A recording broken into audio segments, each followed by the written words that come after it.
ये कहानी मुझे मेरे दोस्त ने बताई है, जिससे मैं ऑनलाइन मिला था। यक्षिणी का श्राप, एक खौफनाक सौदा। मेरा नाम रमेश है। मैं आम जिंदगी जी रहा था, लेकिन मैं कुछ बड़ा करना चाहता था। लेकिन गांव में मुझे ज़्यादा कुछ करने को मिला नहीं। मैं खेती बाड़ी करके अपना ज़िंदगी बिता रहा था, और गांव में रहने वाले ज़्यादातर लोग ऐसे ही थे, अपनी ऐसी ही ज़िंदगी बिता रहे थे। हाँ, सबकी जैसे ख्वाहिश होती है वैसे मेरी ख्वाहिश थी, मुझे जल्दी से जल्दी अमीर बनना था। मेरा एक दोस्त जो मेरे साथ ही काम करता था, और वो भी यही सोचता था। हम दोनों साथ में सोचते थे कि हाँ, हम लोग अमीर बनेंगे, ऐसे करेंगे वैसे करेंगे। लेकिन एक दिन जब मैं खेत में काम कर रहा था तो विमल मेरे पास आया। हाँ, वही मेरा दोस्त। उसके हाथ में एक चमकती हुई सोने की अंगूठी थी। मैंने उससे पूछा, क्या ये सोने की अंगूठी है? उसने बोला हाँ। मुझे विश्वास नहीं हुआ उसकी बात पे, तो मैंने उसके हाथ से निकाल के देखा। हाँ, वो असली सोना था, लेकिन उसके पास इतने पैसे नहीं है कि वो सोने की अंगूठी खरीद सके। मैंने उससे पूछा, तुझे कहाँ से मिला? उसने कुछ बोला नहीं। वो धीरे से मुस्कुराया और चुप हो गया। उसने बोला कि बस समझ जा कि मेरे पास बहुत सारा पैसा आने वाला है, तेरी और मेरी जिंदगी बदल सकती है। मैंने पूछा क्या? उसने बोला कि हाँ, मैंने एक जगह इन्वेस्ट किया था, उसके अच्छे रिटर्न मुझे मिल रहे हैं। मेरे को विश्वास नहीं हो रहा था कि भाई वो कहाँ से इन्वेस्ट करेगा, उसके पास कुछ पैसे नहीं है। इन्वेस्ट करने के लिए भी तो पैसे चाहिए, उसके पास वो भी पैसे नहीं है।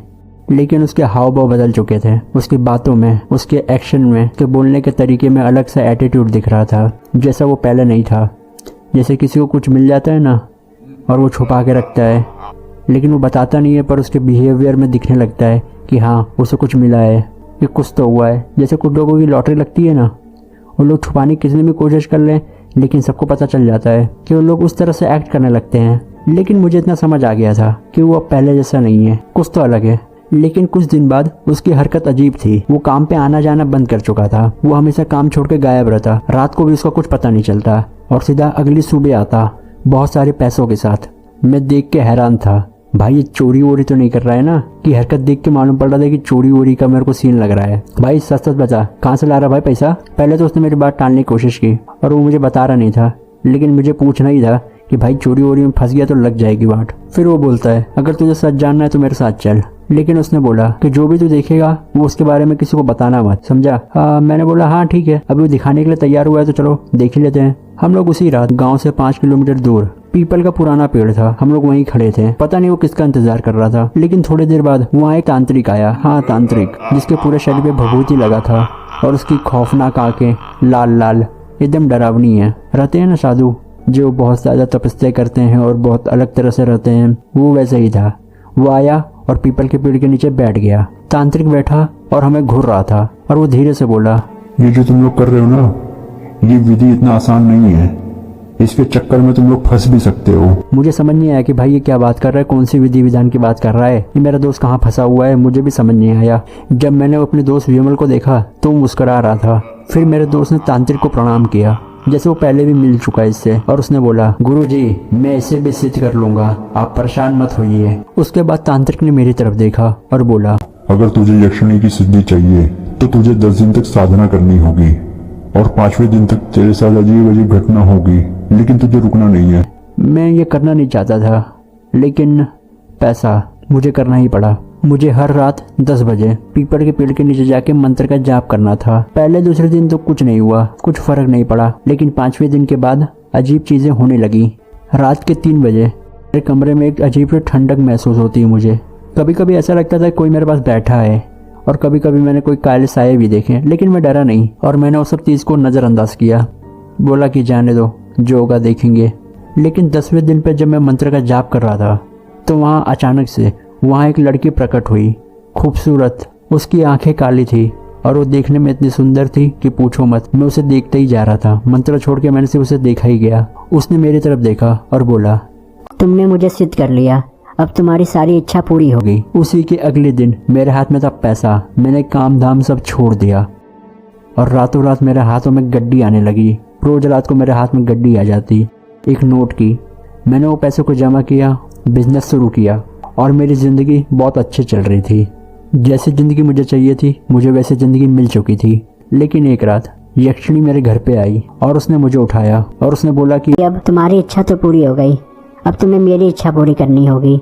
मैंने डरते हुए पूछा, क्या इच्छा है तुम्हारी? वो मेरी ओर झुकी, बिना कुछ बोले मुझे चूमने लगी। पहले उसने मेरे गर्दन पे शुरू किया, फिर ओठों पे, फिर पूरा माहौल बन गया। धीरे धीरे मैं समझ गया कि उसकी क्या इच्छा है और हमने साथ में मिलकर संभोग कर लिया। कुछ दिन बाद मेरा दोस्त विमल डरा हुआ था और उसने मुझे फ़ोन किया और उसने बोला, भाई वो यक्षिणी नहीं है, वो डायन है, भाग जा वहाँ से। मेरे होश उड़ गए कि वो मेरे बाजू में ही बैठी थी।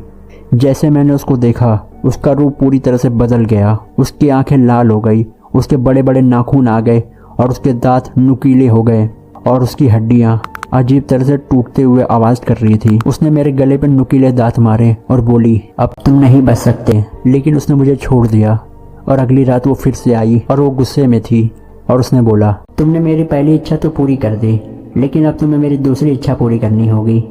मैं डरते हुए पूछा कि तुम्हारी अगली इच्छा क्या है?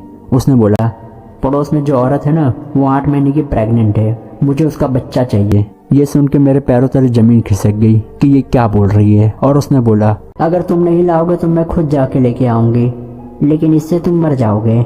अगले दिन पड़ोस में चिल्लाने की आवाज़ आई। पता नहीं क्या हुआ था। कुछ लोगों का कहना था उसका बच्चा गायब हो गया। मुझे कुछ समझ नहीं आया कि ये क्या हुआ और मैंने डर के मारे गांव छोड़ दिया और वहां से निकल गया। यक्षिणी मेरा पीछा नहीं कर सकती कि वो गांव तक ही आ सकती है, लेकिन मैं अभी भी डरता हूँ। पता नहीं वो गांव तक ही आ सकती थी और मैं आके शहर में बस गया, लेकिन अभी भी मैं रात को डरता हूँ। ऐसा लगता है कोई मुझे देख रहा है। मैं दोबारा वो गाँव में नहीं जाना चाहता हूँ। हो सकता है वो मेरा इंतज़ार कर रही हो अभी तक। ये सोच के मैं डर जाता हूँ बहुत बुरी तरह से कि मैंने क्या सोचा था और क्या हो गया। मैं अभी भी 2 वक्त की रोटी के लिए मजदूरी करता हूँ और मेरे दोस्त विमल का कुछ अता पता नहीं है कि वो कहाँ गया। ना ही उसने मुझे कभी फ़ोन किया, ना ही मैंने कभी उससे बात करने की कोशिश की। पता नहीं उसका क्या हुआ, लेकिन अब मैं शहर में आके अपना 2 वक्त का रोटी खा रहा हूँ। लेकिन पता नहीं उसका क्या श्राप है, मुझे कहीं भी बराबर काम धाम मिलता ही नहीं है। मैं एक काम से 2 काम पे भटकते रहता हूँ। हर 2 महीने में मुझे काम चेंज करना पड़ता है कि यहाँ काम ख़त्म हो गया, वहाँ काम ख़त्म हो गया। तो उसी तरह से मेरी मुश्किलें चल रही हैं अभी।